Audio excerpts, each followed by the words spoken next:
বলছি স্যার, আমার মনে করেছেন? বলছি কখন আসবে ফুটো ওরা? স্যার ওরা তো বলেছে রাত্রে 12:55 সময় আসবে। তা এখন বাজে কটা?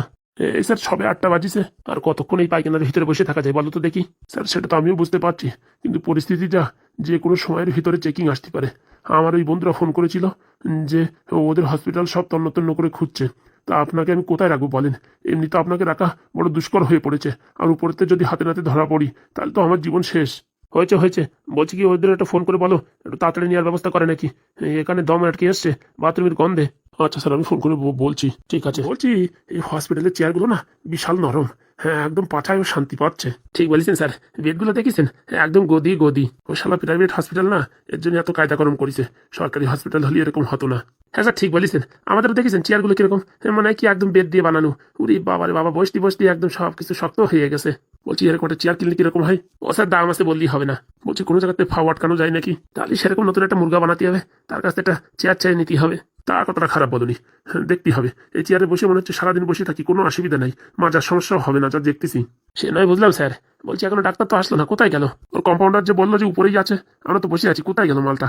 আমার মনে হয় ওই যে হাগু করতে গেছে। যা তো একটু নড়াচড়া দাও, কতক্ষণ আর বসে থাকবো? ওইদিকে এমএলএর বউ আবার মাথা খারাপ করে ফেললো যে বিকেলের ভিতরে ওরা স্বামীকে খুঁজে দিতে হবে। রাত্রি 8টা হয়ে গেলে এখনো কোনো খবর পাওয়া গেল না। আর 2-3টে হসপিটাল বাকি আছে, তন্ন তন্ন করে সবগুলো খুঁজে ফেলাইছি। আসল কথা, প্রথমে এই হসপিটালটা ভালো করে খুঁজিনি। আমার মনে সন্দেহ যেখানে থাকলেই থাকতেও পারে। হ্যাঁ আমার তাই মনে হয়, এখানে বেডপত্র এত নরম, মনে হচ্ছে কি সব ঘুষির টাকায় মাল কিনা। কে জানে।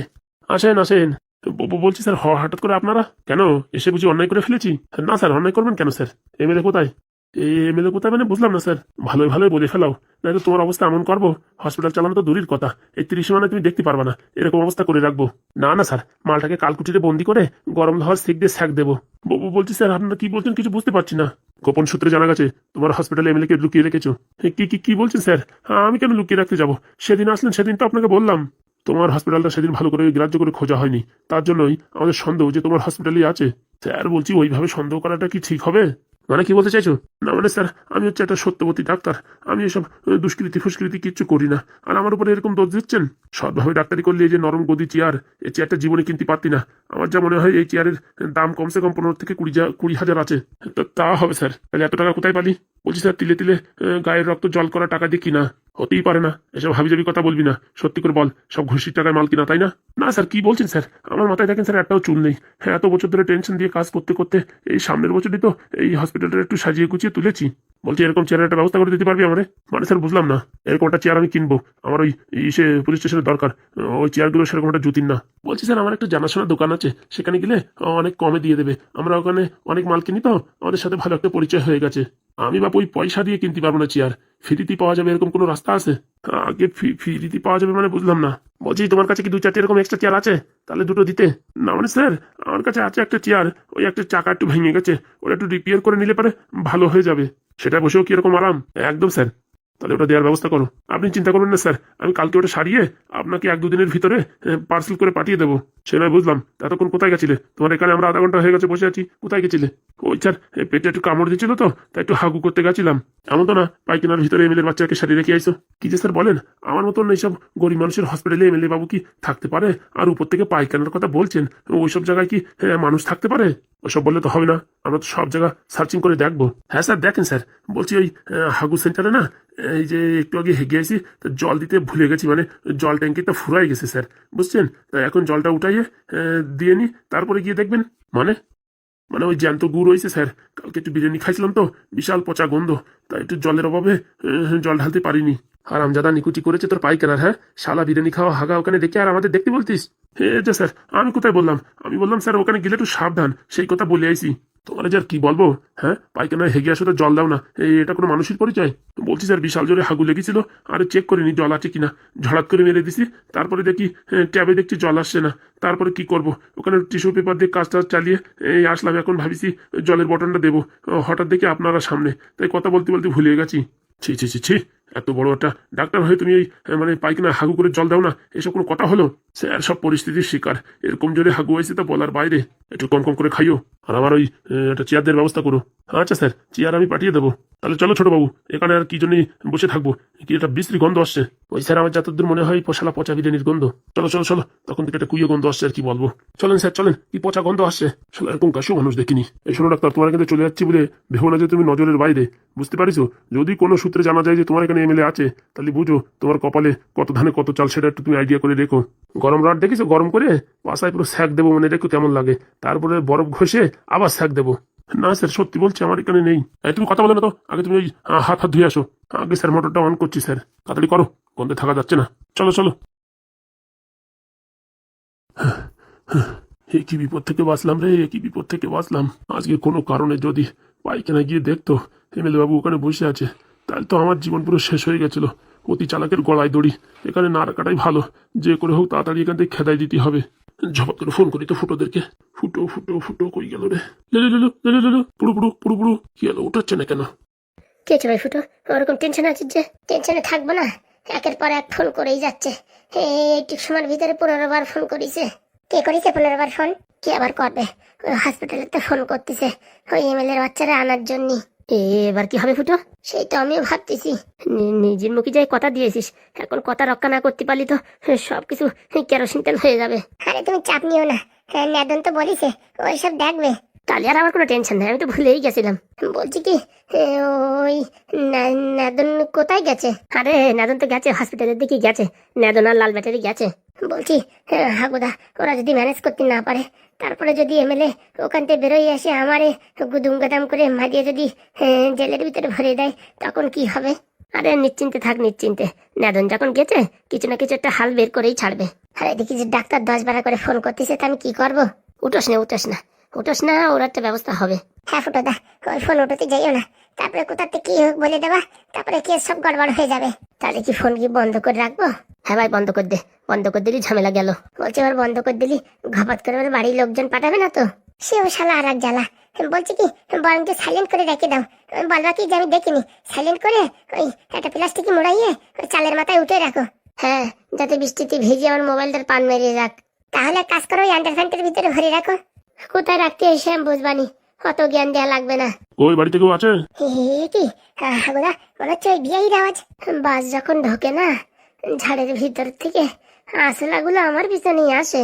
কি ব্যাপার, কথা বলছি কেউ কথা বলছেন না যে? দেখতেই যখন পাইছেন আর কথা বলে কি হবে? বলছি কি তাই মশাই, এত রাত্রির বেলা বুঝলাম না। বাবা বাহ, মেয়েটাকে মানে আমার বাড়ি পাঠিয়ে দিয়ে এখানে ভালো মস্তিতে আছো, আর এখন বলছো এত রাত্রির বেলায়? আমার জ্বালা আমি বুঝছি। এটা কেন বুঝে শুনে কথা বলবেন, যখন যা ইচ্ছা হয় তখন তা বলবেন না। কি বলতে চাচ্ছ ফুটো?